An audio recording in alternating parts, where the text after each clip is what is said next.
Ao invés de nos roubarem, vamos contratá-los para proteger contra invasores, os Rus concordaram. E com esse poder acabaram se tornando os verdadeiros governantes desses povos locais, estabelecendo a dinastia Rurik. A Rússia é o maior país do mundo, com uma área de mais de 17 milhões de quilômetros quadrados, federação com 85 sujeitos federais, repúblicas, províncias, territórios, etc. Apesar de parecer maior do que é, se usarmos essa ferramenta para ver o tamanho real de um país, percebemos como a distância do Equador distorce seu tamanho em mapas comuns. Mas ainda assim, mesmo em sua representação de tamanho real, é grande, muito à frente de qualquer outro entre os 5 maiores países do mundo.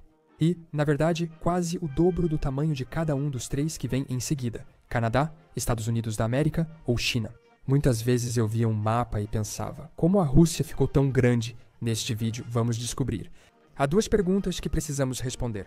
Primeira, como foi possível eles expandirem tanto? E segundo, quando e como expandiram para cada região? A resposta à primeira pergunta está ligada à geografia. Existem 3 fatores que explicam a facilidade com que o Estado russo se expandiu. Baixa população, o fato de que as poucas pessoas que existiam eram nômades e o fato de que a maior parte do território é plana. Com algumas exceções óbvias, baixa população significava que uma nação podia simplesmente reivindicar uma grande extensão de terra. Naquela época, sem contestação, a reivindicação passava a ser deles. Grandes áreas da atual Rússia estavam desabitadas ou quase vazias quando foram anexadas pelos russos. Então, tudo o que os russos precisavam fazer era aparecer e dizer: "Ei, isso agora é nosso." Não existiam grandes assentamentos fortificados nem reis com exércitos poderosos que os russos precisassem vencer com esforço para conquistar. Não me entenda a mal, os russos tinham inimigos, principalmente ao sul, alguns ao leste, e guerras constantes com a Europa no oeste. Mas a vasta expansão deles para a Sibéria foi, em termos militares, na maior parte das vezes, simples. E para ajudar ainda mais a causa expansionista, o território plano facilita e acelera as viagens, permitindo uma anexação ainda mais fácil. Essa é a resposta da primeira pergunta. Agora, vamos à segunda e principal pergunta, revisando a história da Rússia e como anexaram as partes que formam o país atualmente. As raízes da Rússia vêm de invasores escandinavos chamados Rus, provavelmente origem do nome do país. Esses invasores chegaram a cidades predominantemente eslavas que também comercializavam seus produtos. Os Rus saqueavam e vendiam os bens dessas pessoas para si mesmos. Em determinado momento, os habitantes locais se cansaram e disseram: "Tudo bem, em vez de roubarem de nós, vamos contratá-los para proteger nossos bens dos seus próprios companheiros invasores." E os Rus disseram: "Tudo bem", e com seu poder acabaram se tornando os verdadeiros governantes desses povos locais, estabelecendo a dinastia Rúrica. Eles formaram um estado conhecido como Rus de Kiev, onde um grão-príncipe Rurik de Kiev governava. Uma espécie de federação de outros príncipes Rurik, cada um com seu principado, espalhado pelas então menores terras russas. Após vários eventos políticos e militares, ocorreu um dos mais importantes, a invasão mongol. E é aqui que Moscou, ou Moscóvia, se torna o novo centro de poder na Rússia, abrindo caminho para sua expansão e depois para a expansão da própria Rússia. A invasão mongol levou à subjugação de todos os estados russos pelos próprios mongóis. Por sorte ou por habilidade política e diplomática, Moscóvia ganhou o privilégio de coletar o tributo de outros estados russos no norte para entregar aos mongóis no sul, agindo como uma espécie de intermediário. Essa situação permitiu que eles ganhassem algum poder econômico, além de atrair pessoas para viver lá, já que era menos provável que fossem atacados pelos mongóis. Após se fortalecer e aproveitar o colapso e a separação do Império Mongol, Moscóvia reuniu alguns estados russos contra os mongóis e os derrotou, conquistando parte de suas terras e, mais importante ainda, acabando com a subjugação dos príncipes ruríquidas aos mongóis. Houve muitas batalhas e até muitas guerras até que os mongóis fossem totalmente derrotados. A vitória de Ivan III sobre a Grande Horda em 1480 é vista como a restauração da independência russa, 240 anos após a conquista mongol de Kiev. Um estado russo independente, formado por vários principados liderados pelo Grão-Príncipe de Moscou, iniciou sua expansão. A primeira grande expansão do território de Moscou foi liderada por este Grão-Príncipe, Ivan III, também conhecido como Ivan o Grande, que foi coroado em 1502. Ivan levou muitos ducados russos para Moscou, retirando títulos dos nobres que os tinham. Depois, ele guerreou contra a República de Novogárdia, que dominava o norte da Rússia. Ele venceu e assim Novogárdia cedeu grande parte de suas terras para Moscou, cerca de 4/5 de todo o seu território. Após a morte de Ivan, seu filho Vassili III manteve a política de expansão, anexando as últimas províncias autônomas dentro do Grão-Principado, também capturando Smolensk da Polônia-Lituânia em 1514, além de expandir a influência russa ao longo do rio Volga. Uma curiosidade é que ele foi o primeiro grão-duque de Moscou a adotar o título de czar e o uso da águia bicéfala bizantina. Após Vassili, veio outro Ivan, chamado o Terrível, e não o Grande. Em 1547, ele foi declarado imperador de toda a Rússia e criou o Tsarado da Rússia, tornando Moscou o estado principal. Durante sua juventude, a Rússia conquistou os Khanatos de Kazan e Astrakhan, sendo Astrakhan crucial para controlar a rota comercial do rio Volga. Ele também perdeu Livônia e Íngria em guerra contra a Confederação Livoniana, Polônia, Lituânia, Dinamarca e Suécia. Mas a expansão mais importante durante o reinado de Ivan, o Terrível, foi aquela em direção à Sibéria. Nesse período, na segunda metade do século XVI, a Rússia iniciou uma exploração e colonização em larga escala da Sibéria. Um processo que levaria muito tempo para ser concluído. O filho de Ivan, Fyodor, tinha pouco interesse em governar e foi seu cunhado Boris quem detinha o verdadeiro poder. Fyodor morreu sem filhos, extinguindo a dinastia Rúrica que liderava o povo russo desde o século XIII após chegar do norte. Boris tornou-se czar em 1598, sendo o primeiro fora da dinastia Rúrica. A política de Boris era pacífica. A única expansão relevante no oeste foi recuperar algumas cidades da Suécia em 1595, mas ele teve um papel importante na expansão da população e do território da Rússia no leste. Ele ergueu cidades e fortalezas nas fronteiras leste e sul para controlar tribos tártaras e fino-úgricas. Ele colonizou a Sibéria com novos assentamentos e conquistou o Kanato de Sibir. Fyodor II, seu filho e herdeiro, governou só de abril a junho de 1605 e não teve tempo de marcar seu nome. Na história da expansão da Rússia, no entanto, ele criou um mapa da Rússia, ainda preservado hoje e reeditado ao longo daquele século. Ele pode não ter contribuído para expandir o território russo, mas contribuiu para representá-lo, permitindo que hoje possamos ver como era naquela época. E como podemos ver aqui, o controle russo já era vasto nesse ponto, mas ainda não se estendia muito para o leste. A morte de Fyodor II marcou o início do tempo das dificuldades na Rússia, de 1605 a 1613. Pode-se argumentar que começou com o fim da dinastia Rúrica em 1598, o que torna esse período especialmente estranho. Após a morte de Fyodor I, último czar da dinastia Rúrica, seu irmão Dmitri, que seria o herdeiro, já havia falecido. Assim, o regente Boris tornou-se czar, originando uma grande crise. Durante o tempo das dificuldades, surgiram vários falsos Dmitris, fingindo ser o herdeiro legítimo e alegando ter sobrevivido milagrosamente. Portanto, com direitos ao trono, quem restauraria a dinastia Rúrica e resolveria as dificuldades? O mais impressionante é que isso deu certo. Por conveniência ou crença, os nobres locais apoiaram não 1, 2 ou 3, mas 4 falsos Dmitris. O primeiro chegou a ser czar por 1 ano, mas não vamos nos prender a esses detalhes. O tempo dos problemas foi uma grave crise para a Rússia. Por isso é compreensível a ausência de expansão territorial nesse período. Na verdade, as únicas mudanças foram perdas de território como resultado de uma guerra contra a Polônia-Lituânia, que conquistou Sevatia e reconquistou Smolensk. O período acabou em 1613, com a eleição de Mikhail Romanov como czar por um conselho de nobres, iniciando a dinastia Romanov, que governou a Rússia até a Revolução de 1917. Mikhail Romanov governou de 1613 a 1645, com seu pai até 1633. Durante seu reinado, o projeto de colonização da Sibéria, iniciado por Ivan, o Terrível, foi concluído. A Rússia conquistou a maior parte da Sibéria, principalmente com exércitos cossacos, financiados em grande parte pelos Stroganov, alcançando o Oceano Pacífico no fim do reinado de Mikhail. Esse foi o período de maior expansão territorial da história da Rússia. Outra tarefa territorial que ele enfrentou foi pôr fim aos conflitos com a Suécia e a Polônia, que haviam começado durante o tempo dos problemas, por meio dos acordos de paz de Estopovo com a Suécia e Delino com a Polônia. Com a Suécia, a Rússia retomou Novgorod e outras terras perdidas na guerra. Mas também renunciou a todas as reivindicações sobre a Estônia e a Livónia, além de perder parte da Carélia e da Íngria para os suecos. Com a Polónia, a conquista anterior de Smolensk foi aceita pelos russos. Outro ponto do acordo de paz foi a volta do pai de Mikhail, que era prisioneiro. Ele governou com ele por um tempo. Alexei sucedeu Mikhail e, em seu reinado, houve novas guerras contra Suécia e Polónia. O tratado de paz com a Suécia não trouxe mudanças territoriais pelo que pude ver. Tudo o que aconteceu foi a Rússia abrir mão dos ganhos territoriais que havia conquistado durante a guerra. A paz com a Polónia-Lituânia em 1667 trouxe grandes ganhos territoriais à Rússia. Neste mapa, as áreas em verde escuro destacam-se. Smolensk trocou de controle novamente, voltando ao Tsarado.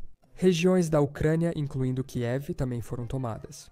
Inicialmente prevista como transferência temporária de 2 anos, tornou-se permanente 20 anos depois, quando a Rússia comprou a cidade por 146 mil rublos, e assim a sede original do poder da dinastia Rurik na Rússia foi recuperada, mas desta vez para o controle dos novos czares Romanov. O filho de Alexei, Fyodor III, apenas expandiu um pouco ao conquistar o Kanato de Kazin em 1681. E ele foi sucedido por seus 2 filhos, primeiro Ivan V e especialmente Pedro I, conhecido como Pedro, o Grande. Os 2 irmãos governaram a Rússia juntos de 1682 a 1696. E então, quando Ivan morreu, Pedro passou a governar sozinho até 1725. Uma bagunça administrativa.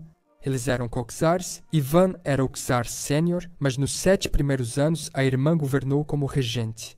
De qualquer forma, durante esse reinado, geralmente atribuído a Pedro, o Grande, ocorreram algumas expansões importantes. Pedro queria modernizar e industrializar a Rússia e sabia que precisava fortalecer sua marinha. Ele entrou em guerra com os otomanos para conquistar acesso ao Mar Negro.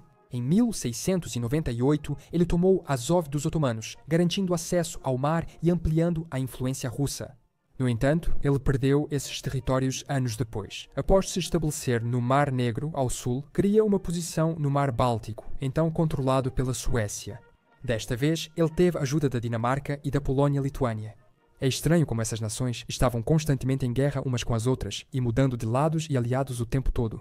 Na Grande Guerra do Norte, os russos anexaram Íngria, Estônia, Livônia e parte da Carélia, possibilitando a fundação de São Petersburgo em 1703, que virou capital do Tsarado da Rússia. Pedro renomeou como Império Russo em 1721.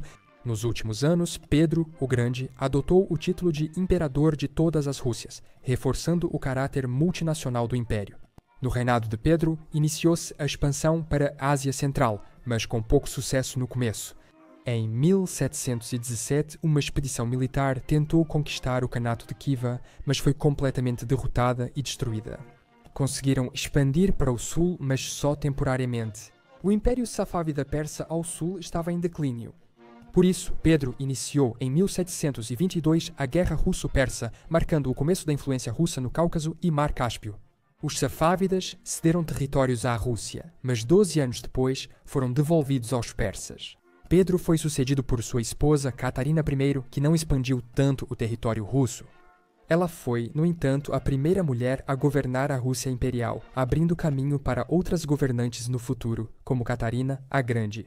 Após Catarina I, vieram sucessores como Pedro II e Ana, que devolveu territórios aos persas no Cáucaso, mas os recuperou. Azov, dos otomanos, Ivan VI Isabel, que tomou a Carélia sudoeste dos suecos, e depois Pedro III. Esses se focaram mais no desenvolvimento interno e na política e militares europeias, em vez de expandir a Rússia, o que é compreensível. Já havia sido conquistada uma quantidade tão grande de terras que era importante estabilizá-las e lidar com outras questões antes de partir para novas conquistas. O próximo período de mudanças significativas veio em 1762 com Catarina II, conhecida como Catarina a Grande, um período de gigantesca expansão territorial.